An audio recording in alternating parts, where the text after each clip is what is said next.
అందరికీ నమస్కారం. నేను ఈ వీడియోలో తీసుకున్న టాపిక్ ఏంటంటే బోయపల్లి బోర్డు అనే టాపిక్ తీసుకున్నాను. బోయపల్లి బోర్డు అనేది ఆ రోజుల్లో 1985 దశకంలో ఆ ప్రాంతంలో బోయపల్లి గని నడిచేది. ఆ బోయపల్లి గనికి వెళ్ళాలంటే నేషనల్ హైవే నుంచి వెళ్ళి 1 కిలోమీటర్ డిస్టెన్స్ ఉండేది.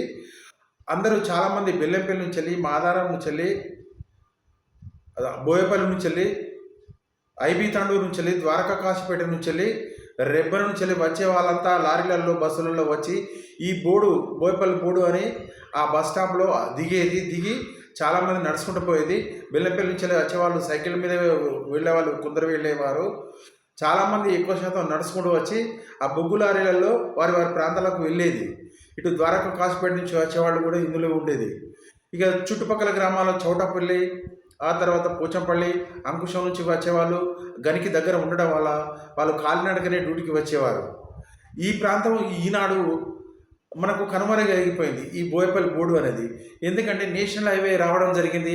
ఆ హైవే రావడంతో ఏమైంది, ఆ బోయపల్లి బోర్డు అనేది కనిపించడం లేదు ప్రస్తుతానికి. కానీ పేరు మాత్రం దశాబ్దాల తరబడి ఆ పేరు స్థిరస్థాయిగా నిలబడిపోయింది.